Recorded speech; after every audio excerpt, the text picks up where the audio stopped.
Origin of India and claim of Akhand Bharat, is it mythical or real?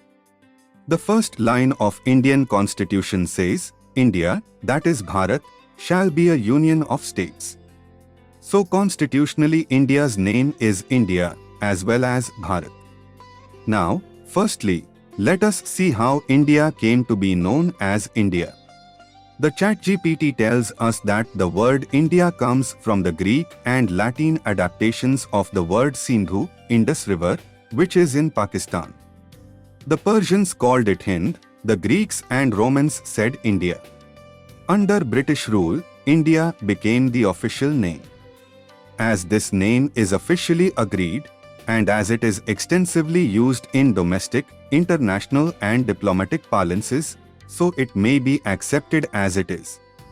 The detailed discussion on its Sindhu origin and implications may be made sometimes later on.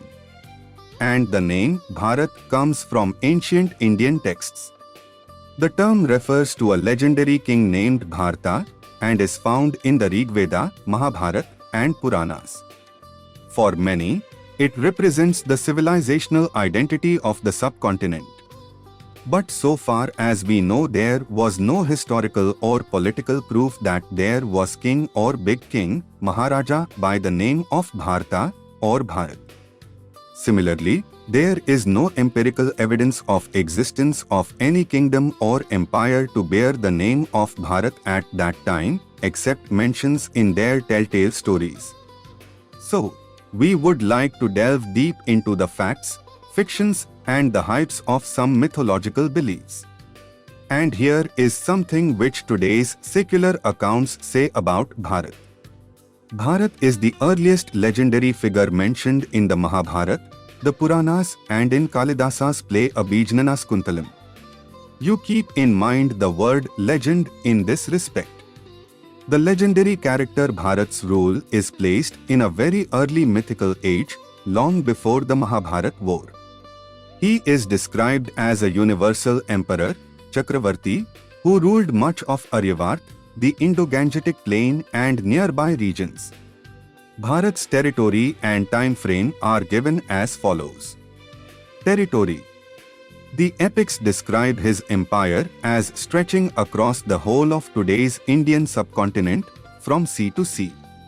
In reality, his main domain was the Duap, to waters between the Ganga and Yamuna rivers, especially around Hastinapura and nearby areas in present-day Uttar Pradesh. Time frame. Bharat's reign, as it is a legend, so cannot be dated historically.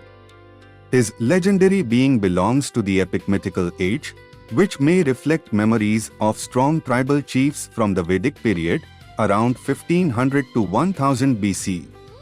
So, it is clear that the king, Bharat, was not a natural character, but a legendary figure mentioned in various mythological stories. In another count, a Bharata tribe was one of the most important clans of the early Vedic age. They are frequently mentioned in the Rigveda, especially in hymns that describe wars, alliances, and rituals. It also said that the land of India later came to be called Bharatbarsa because of their fame. So, it comes to this point that Bharat was actually a clan or tribe in the upper western part of India and was not a country or a land mass by this name. Surely, the tribe of Bharat was fortunate or heroic enough to lend its name to the vast landmass that today comprises a conglomeration of nations. Why we spent so much time and space here on the name of Bharatbarsh is because of the fact that the generation that fledged after natural dissection of the land into two, or later on three parts, are hell-bent to claim and own the whole land parcel as one and indivisible, India, Bharat, Akhand Bharat, coming from the mythical times. It is Sanatan Desh, with its Sanatan Dharma. Talking about India's Sanatan Dharma and Sanatan Bharat, or Bharatbarsh, or Akhand Bharat in the parlance of modern-day Indian historians, or shall we say that Indian historians who were born as after-effects of history's unavoidable turn of event resulting into division of India in 1947, we must admit that we don't know much of history of Sanatan world, where, if a Sanatan Bharat in today's shape and size could be found. Again, to make it clearer, we would repeat that Sanatan as we understand it is a thing or event coming to us from time immemorial and is eternal. India's mythological stories, characters and practices have been carefully concocted into historical facts, and according to many, these have emanated from the efforts for continuation of social injustices and exploitation running as Sanatan practices by various classes of the Indian society. They recognized these and have been making others to believe these as the identities of the society under the garb of Sanatan Dharma. If there were any semblance of systematic centralized power structures, any consolidation of society, and if there were any expression of powers, that could be seen only during Muslim powers' expeditions in this region from Central and Western Asia and from nearby regions, which brought greater chunks, if not the whole of the region, which is now marked as so-called subcontinent, under semblance of a unit. Biggest of the chunk came through the last of Muslim unifying power, the Mughals, who came here as victors in 14th or 15th century. They surely put bigger part of the area under their feet, but they could not bring the whole area, starting from the shadows of Himalaya to the tips of Lanka under one control. Oh yes, there was once a great Ashoka, a Buddhist ruler, under whose rule a greater part of not yet defined Bharat flourished, and a renowned Buddhist civilization also blossomed. You may also consider Maurya dynasty, which was prelude to Ashoka, 268 BC. But then the Buddhist civilization, and the Buddhists themselves were exterminated from its land of birth in such a that by the Maurya dynasty is so horrendous that I seek refuge to God. And at that time, thankfully, there were no Muslims in the world. This job forcibly unifying this variegated land mass was finally completed by the Englishmen who came from far away islands 7 seas away, and that was as late as in 18th century, which cannot be called Sanatan period by any stretch of imagination. British came as victors over Mughals, gradually consolidated their powers and tightened controls over whole chunk of lands through the length and breadth, and romantically named it as the subcontinent. So, what does it mean?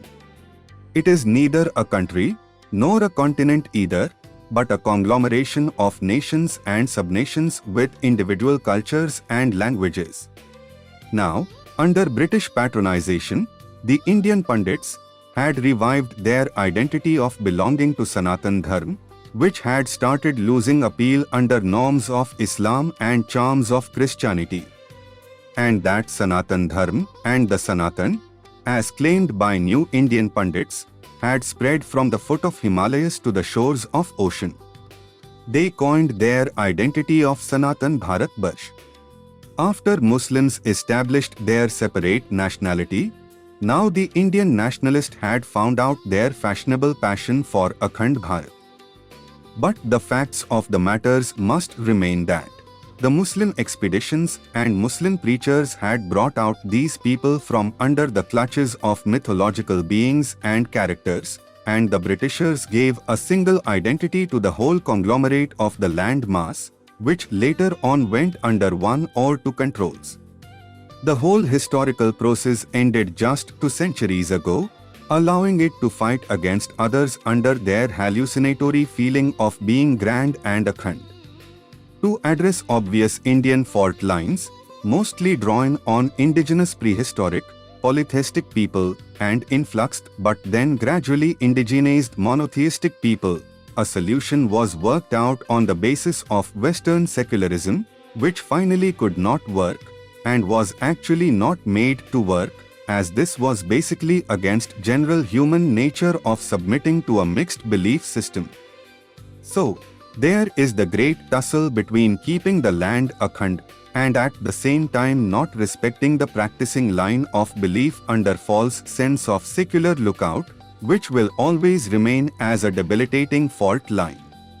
And in today's misnomer secularism, the worst sufferers are none other than the monotheists of various shades, many of who now live in a country of their own, but again mocked and chastised by others who are none other than the polytheist and in no way secular by any denomination. If the concept of Akhand Bharat were to be definitively debunked by historical evidence, the immediate consequence would be a significant ideological and political recalibration for those factions within India that champion it as a literal, historically sanctioned map. Such a debunking would likely involve academic consensus demonstrating that the Indian subcontinent was never a single, unified political entity with its current proposed borders, but was instead a constellation of diverse and often competing kingdoms, empires, and cultures. This would force a shift in the narrative from reclaiming a lost territorial unity to advocating for a modern political project based on cultural or civilizational commonality. The debate would move from historical grievance to future aspiration, potentially weakening the emotional appeal of the idea while simultaneously challenging its proponents to defend it on purely ideological grounds. Internationally, particularly in neighboring countries like Pakistan and Bangladesh, such a historical clarification would be seized upon as a vindication of their distinct national identities and a powerful counter to irredentist claims, potentially reducing diplomatic tensions rooted in perceived historical threats.